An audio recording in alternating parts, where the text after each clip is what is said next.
pekerjaan, ataupun qadarullah dengan keadaan rumah tangga kita harus jadi ibu rumah tangga. Semua adalah pilihan yang terbaik, tapi tetap harus diperhatikan hal-hal demikian.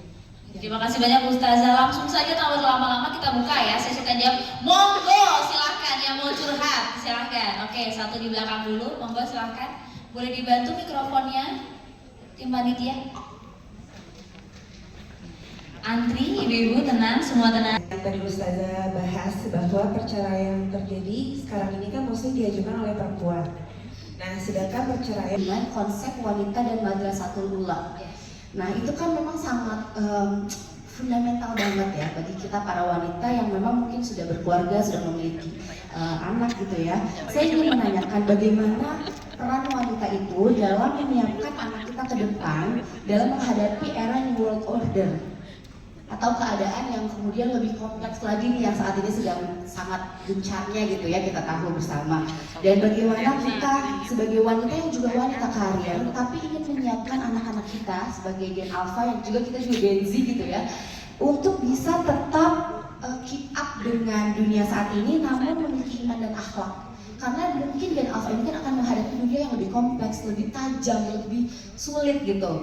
Dan kita tetap ingin mereka selamat gitu dunia akhirat. Dan tentunya juga kita ingin juga balance dalam menghadapi karir kita, tapi juga kita punya keluarga yang tentunya perlu kita jadikan prioritas juga.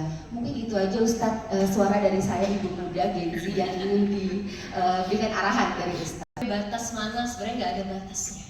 Tergantung kita sanggup atau tidak melanjutkan atau mengakhirkan. Nah itu kan ya.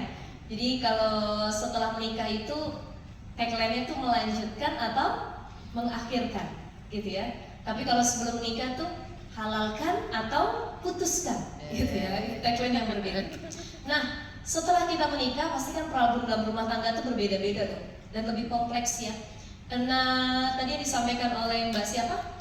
Mbak Dinda, benar sekali, rata-rata kasus perceraian itu diinisiasi oleh kasus perselingkuhan.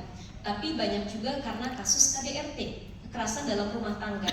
Cuman yang harus digarisbawahi, KDRT ini bukan hanya dilakukan oleh laki-laki kepada perempuan, banyak juga istri yang KDRT suaminya dan merasa bangga ketika dianya lebih dominan daripada pasangannya.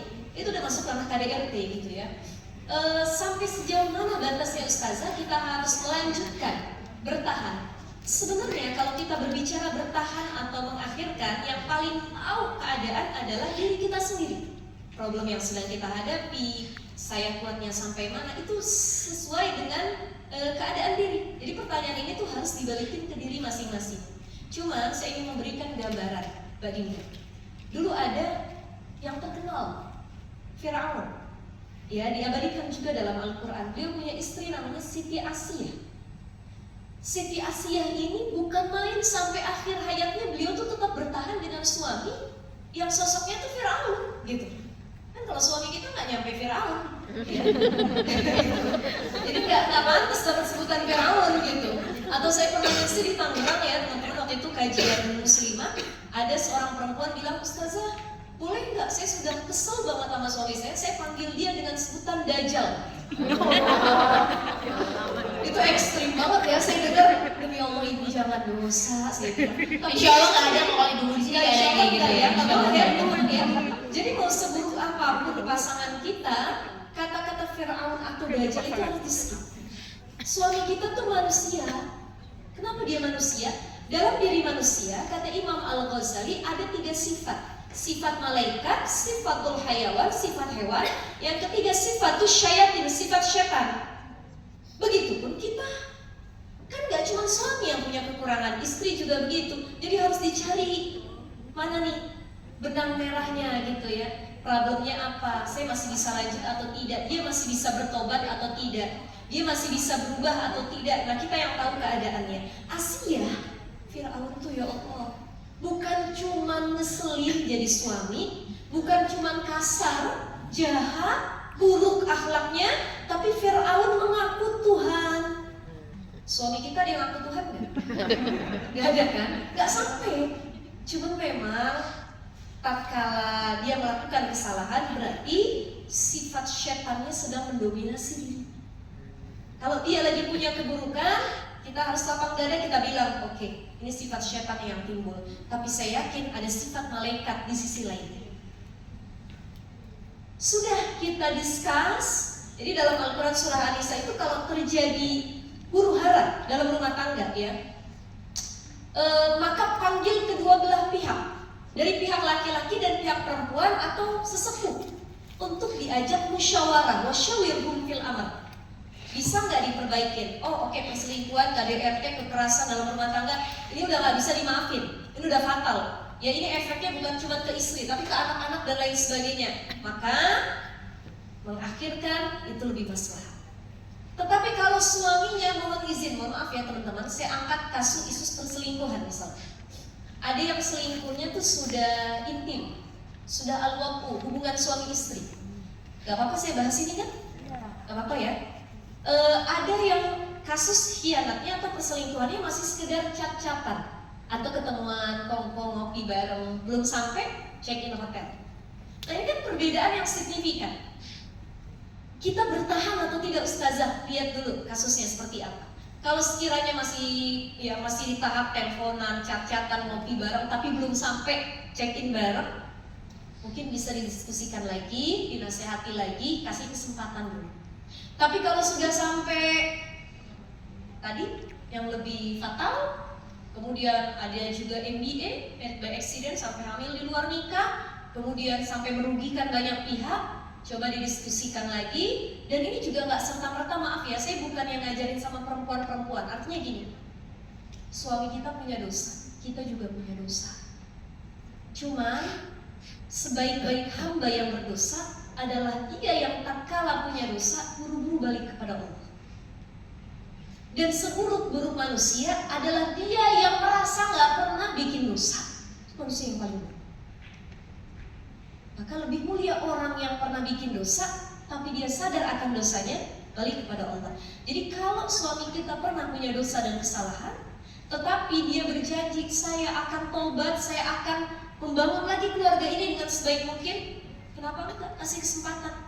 Nah, kecuali sudah dikasih kesempatan, nggak ada perubahan, baru kita punya hak untuk mengakhirkan, walaupun tadi cerai juga nggak bisa, seperti itu Mbak ya. Oke, semoga bisa terjawab ya Mbak Dinda ya. Selanjutnya dari Mbak Adinda. Bikin miris hati ya Mbak ya. Ini anak Gen Z yang berbicara, yang bertanya gitu. Apalagi kita generasi milenial, orang-orang tua zaman dulu juga harus dada melihat pergaulan zaman sekarang. Bentengnya apa, persiapannya apa yang tadi saya sampaikan, kitanya dulu yang harus damai sama diri sendiri. Jadi mendidik anak tuh berat. Bagaimana agar bisa membackup anak dari segala pergaulan yang bisa merusak? Paling tidak, kunci utamanya adalah orang tua yang bisa melindungi anaknya dari segala pergaulan yang merusak adalah mereka yang tidak cuek. Itu saja satu kalimat. Jadi ternyata orang tua itu harus hadir perannya.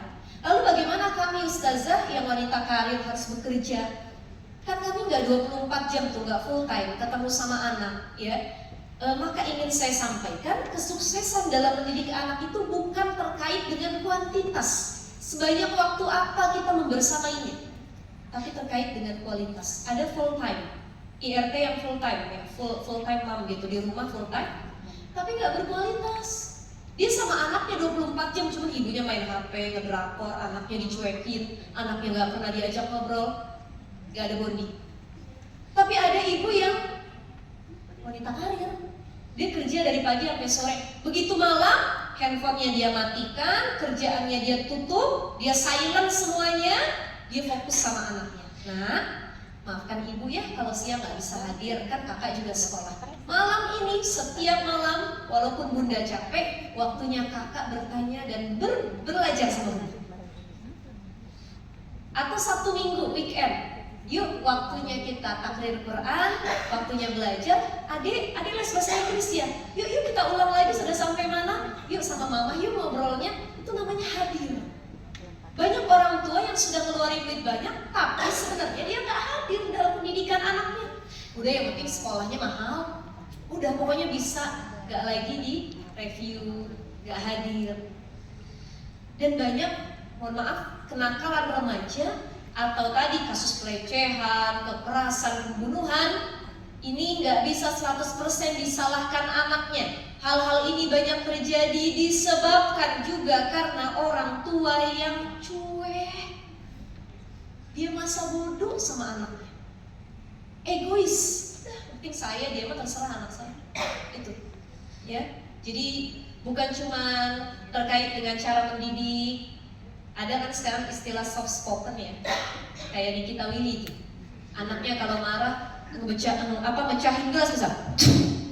It's okay nah, it's okay, nanti kita beli lagi sayang ya. Coba ibu di sini. Kita kalau marah gitu nggak sih? Ya, Langsung gitu itu ya. boleh kan dicoba tuh ya soft spoken-nya ya. Bukan cuma masalah komunikasi, kata-kata yang keluar, tapi masalah kehadiran, ketidakcuekan. Itu yang menjadi poin utama dalam mendidik anak-anak kita. Dan yang utama lagi adalah persiapan ilmu dalam mendidik mereka dan membesar. Dan itu sudah bisa. Menikah itu adalah mencintai orang yang sama pada waktu yang lama. Kadang hadir rasa bosan, jangan jadiin status ya teman-teman ya. Bagus tuh quote of the day, ya quote of the day. Jadi gitu ya. Mencintai orang yang sama pada waktu yang lama. Kita akan diuji. Feeling kita, hati kita bosan atau tidak.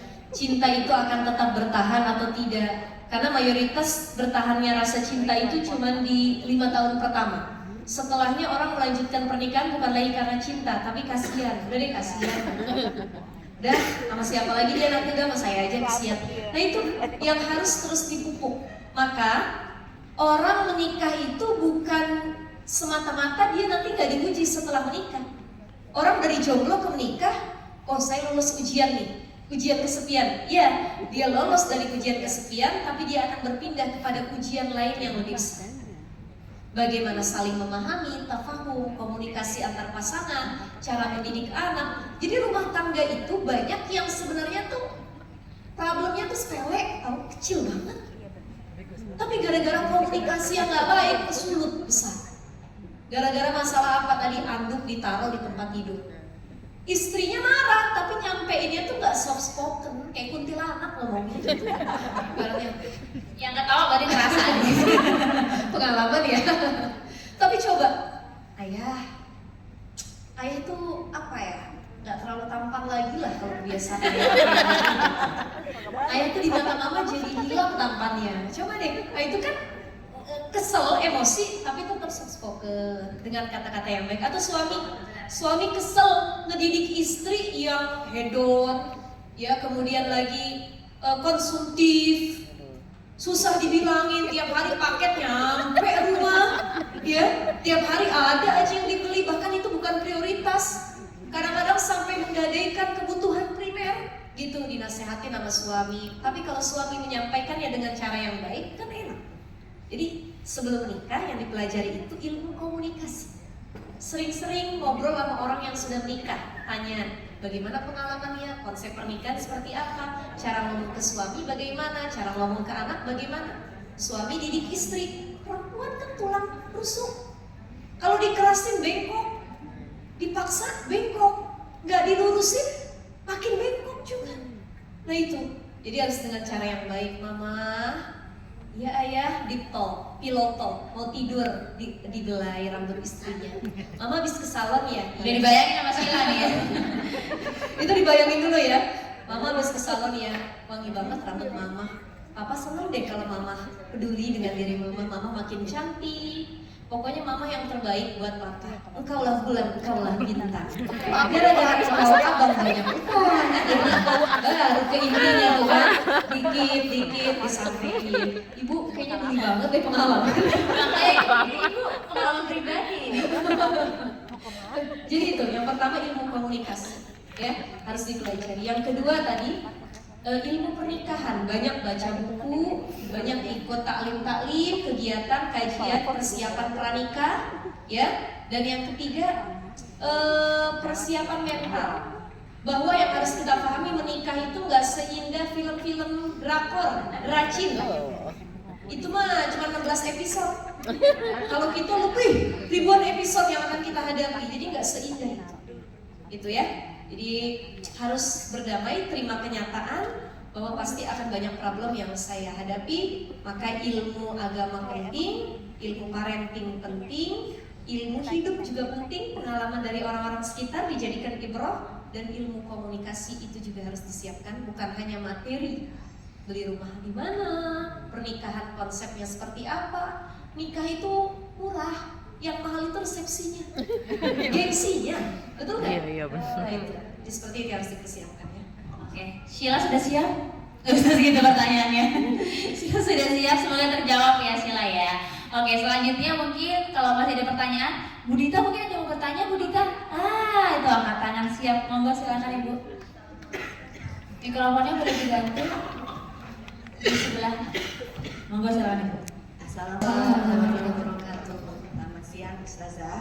Saya ada pertanyaan. Kemarin saya baca surah An-Nisa ayat 34, di situ ditulis ada kalau suami, mungkin saya salah pengertiannya, pukullah mereka kalau mereka tidak enggak nurut. Itu maksudnya apa ya? Saya sempat agak mungkin agak shock baca itu. Oh ternyata boleh ya, di Islam. Ya takutnya jadi kayak dinormalisasi, dan kadang-kadang orang suka baca itu tapi pengertiannya beda, jadi malah main pukul. Jadi aja, dalil gitu ya. tangan. Itu dia. Mungkin minta penjelasannya Ustazah. Baik, terima Setiap ayat ataupun hadis itu tekstual ya, kita nggak melihat makna-makna. Maka penting gini, penting ngaji itu butuh guru. Jangan cuma ngejawab kembali ke Quran dan Sunnah. Kembali ke Quran dan Sunnah. Kita aja belum hatam tafsir Qurannya, kita aja belum hatam ilmu hadisnya. Maka cara kita untuk memperdalamnya adalah belajar sama ulama-ulama yang expert di bidangnya, ahli hadis, ahli Quran gitu, agar kita mampu memaknai ayat ini tidak serta-merta dar-dir-dur gitu, tapi ada makna tersembunyi. Baik, An-Nisa ayat 34. Fasalihatu qanitatun hafidhatu lil ghaibi bima hafidhallah wallati takhafuna nusyuzahunna fa'izuhunna wahjuruhunna fil madaji wadribuhun. Ini baru ketemu kata-kata ini ya. Apa ciri istri soleha? Dalam ayat ini sedang membahas tentang rumah tangga, istri yang soleha. Fasalihatu qanitat. Perempuan soleha itu ciri pertamanya qanitat, terjaga kesuciannya. Ya, menjaga dirinya dari yang haram, hafidhat, menjaga amanah suaminya. Qanitatun hafidhatul lil ghaibi bima hafidhallah, baik suaminya ada ataupun tidak ada. Wallati takhafuna nusyuzahunna. Dan kemudian ayat ini melanjutkan tentang pembicaraan terkait perempuan yang nusyuz. Apa itu nusyuz? Perempuan yang durhaka melawan sama suaminya. Maka ada step by step. Di sini Allah memberikan cara bagi suami yang mereka, kalau bahasa Jakartanya udah gedek bener ngadepin istri gitu ya, susah dinasehatin, dibilangin mereka nusyuz, durhaka. Apa caranya? Wallati takhafuna nusyuzahunna. Pertama, fa'izuhunna. Kalau kalian mendapati istri kalian melawan, fa'izuhunna, nasehatin. Karena perempuan tadi sulit dinasehatin, pelan-pelan. Yang kedua, kalau nasihat tidak mempan, wahjuruhun, pisahin tempat tidur, tinggalin di kamarnya sendiri. Kalau ditinggalin di kamarnya masih tetap melawan, nggak ada reminder dia muhasabah, pisah rumah, nginep dulu ke rumah orang tua, dia akan merasa kesepian. Oh, saya berarti salah saya itu fatal banget ya, saya harus berubah ya. Nah itu. Baru yang terakhir, wadribuhun, dipukul. Jadi dipukul ini adalah